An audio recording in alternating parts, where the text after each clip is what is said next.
আসসালামু আলাইকুম দর্শক, আজ আমি আপনাদের জন্য নিয়ে এসেছি ছোলা ভুনা রেসিপি। কিভাবে সুস্বাদুভাবে ছোলা ভুনা করা যায় সেটাই আমি আজ আপনাদের সামনে তুলে ধরার চেষ্টা করেছি। আশা করছি আমার আজকের রেসিপিটা আপনাদের ভালো লাগবে। তো চলুন শুরু করা যাক। দর্শক, ছোলা তৈরির জন্য এখানে আমি 250 ml সাইজের যেই কাপ, সেই কাপেরই 3 কাপ আমি ছোলা নিয়ে 12 ঘন্টা ভিজিয়ে রেখেছিলাম। তারপর এটাকে আমি সিদ্ধ করে নিয়েছি। এরকম সামান্য একটু লবণ দিয়ে আমি এটাকে সিদ্ধ করে নিয়েছি। এই যে দেখুন, একদমই সফট হয়ে গেছে। আর ছোলা তৈরিতে আমার যা যা লাগবে, এখানে আমি 2টা আলুকে, মিডিয়াম সাইজের আলুকে বয়েল করে এখানে আমি হাত দিয়ে এরকম জাস্ট ভেঙে নিয়েছি। আর আমার এখানে লাগবে একটা বড় পেঁয়াজ কুচি, প্রায় 1/3 কাপ আমি কুকিং অয়েল ইউজ করব, আর টেস্ট অনুযায়ী সল্ট। এখানে আমি 2টা মিডিয়াম সাইজের টমেটোকে কুচি করে নিয়েছি। প্রয়োজন মতো আমি ধনিয়া পাতা নিয়েছি। 3টা কাঁচা মরিচ কুচি করে নিয়েছি। আপনারা আপনাদের মরিচের ঝাল বুঝে দিবেন। এখানে আমি নিয়েছি আদা পেস্ট নিয়েছি আমি 1 টিস্পুন, রসুন পেস্ট নিয়েছি আমি 1 টিস্পুন। এখানে হলুদের গুঁড়ো 1/3 টিস্পুন, মরিচের গুঁড়ো 1/3 টিস্পুন, ধনিয়ার গুঁড়ো 1/3 টিস্পুন, জিরার গুঁড়ো নিয়েছি 1/2 টিস্পুন। এখানে গরম মশলা নিয়েছি 1/2 টিস্পুন, চাট মশলা নিয়েছি 1/2 টিস্পুন, আমচুর পাউডার মানে শুকনা আমের পাউডার নিয়েছি এখানে আমি 1/2 টিস্পুন, আর গোলমরিচের গুঁড়ো নিয়েছি আমি 1/2 টিস্পুন। এখানে ছোট দুটো তেজপাতাকে আমি ছিঁড়ে নিয়েছি। তো এখন আমরা ছোলাটাকে রান্না করব, কুক করে নেব। তো চলুন শুরু করা যাক। দর্শক, আমি চুলায় প্যান দিয়ে দিলাম। এখন আমি 1/3 কাপ কুকিং অয়েল দিয়ে দিচ্ছি। অ্যাড করে দিচ্ছি পেঁয়াজ কুচি,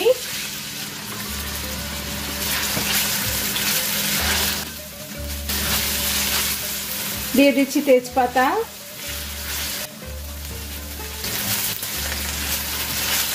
সামান্য একটু ভাজার পর আমি আদা রসুন পেস্ট অ্যাড করে দিচ্ছি।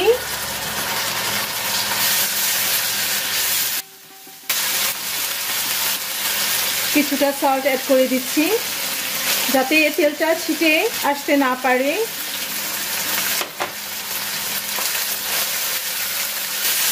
ভিউয়ার্স, আমি চুলার আঁচটা মিডিয়ামে দিয়ে দিচ্ছি। আদা রসুনটাকে একটু কষিয়ে নিচ্ছি যাতে আদা রসুনের কাঁচা গন্ধটা দূর হয়ে যায়। দর্শক, এই পর্যায়ে অ্যাড করে দিচ্ছি সমস্ত মশলাগুলো।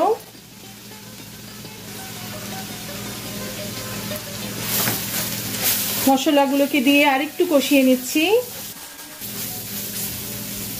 এই পর্যায়ে সামান্য একটু পানি অ্যাড করে দিলাম যাতে মশলাটা পুড়ে না যায়।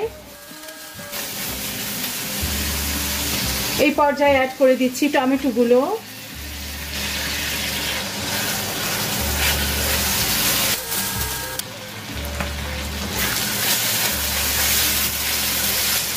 মশলাটা অলমোস্ট কষানো হয়ে গেছে। এই পর্যায়ে আমি অ্যাড করে দিচ্ছি কাঁচা মরিচ,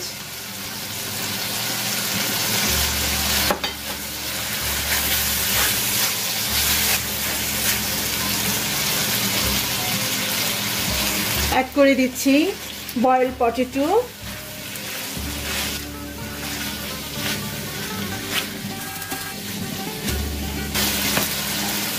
কভার করে দিয়ে আমি আরো 1-2 মিনিট কষিয়ে নিচ্ছি।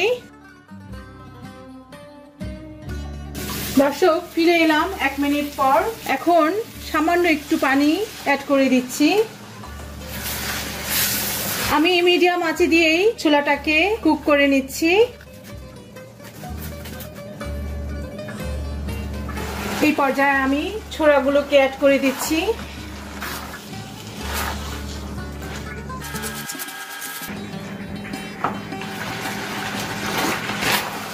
আমি ছোলাটাকে ভালো করে নেড়েচেড়ে কষিয়ে নিচ্ছি। আপনারা চাইলে মশলা কমিয়ে বাড়িয়ে নিতে পারেন, তাতে কোনো সমস্যা নেই।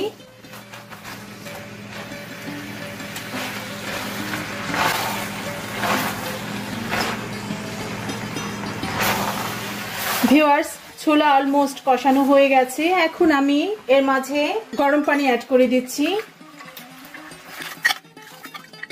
প্রায় 3 কাপ আমি গরম পানি অ্যাড করে দিলাম।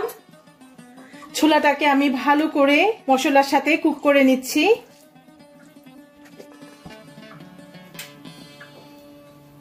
আবারও কভার করে দিলাম, দেন ফিরে আসছি আরো কিছুক্ষণ পর। দর্শক, ফিরে এলাম 15 মিনিট পর। আমি অবশ্য কিছুক্ষণ পরপরই এসে ঢাকনা ওপেন করে এটাকে নেড়ে দিয়েছি যাতে নিচে দিয়ে একদমই লেগে না যায়। আমি 15 মিনিট ধরে এটাকে কুক করে নিয়েছি। এটাকে আরো কিছুক্ষণ আমি কুক করে নেব, একদমই আমি ঝোলটা শুকিয়ে ফেলবো। প্রয়োজনে আমি চুলার আঁচটা কমিয়ে বাড়িয়ে নিচ্ছি, আপনারাও আপনাদের প্রয়োজনে চুলার আঁচ কমিয়ে বাড়িয়ে নেবেন। আপনারা চাইলে এই পর্যায়ে একটু টেস্টিং সল্ট অ্যাড করে দিতে পারেন, কারণ আমরা দোকান থেকে আনা যেই ছোলা আমরা খেয়ে থাকি সেটাতে সাধারণত একটু টেস্টিং সল্ট অ্যাড করা থাকে, তাই টেস্টটা আরেকটু ভালো আসে।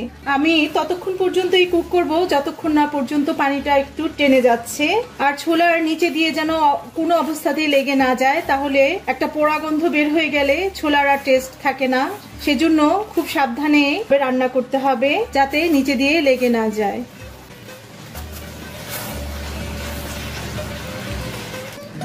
দর্শক, আমার ছোলা রান্না অলমোস্ট হয়ে গেছে। এখন আমি ফাইনালি ধনিয়া পাতা অ্যাড করে দিচ্ছি।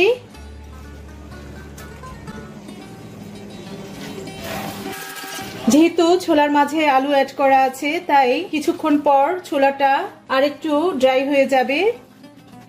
ফাইনালি আপনাদেরকে সার্ভ করে দেখাচ্ছি, তবে সার্ভ করার আগে অবশ্যই এই তেজপাতাগুলো উঠিয়ে ফেলে দিবেন।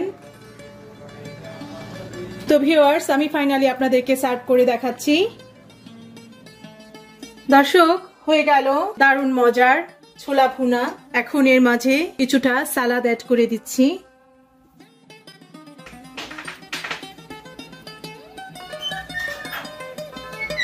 কিছুটা পেঁয়াজ কুচি, আপনারা চাইলে কাঁচামরিচ কুচিও দিয়ে দিতে পারেন, আমি আর কাঁচামরিচ কুচি দিচ্ছি না। হয়ে গেল দারুণ মজার ছোলা ভুনা।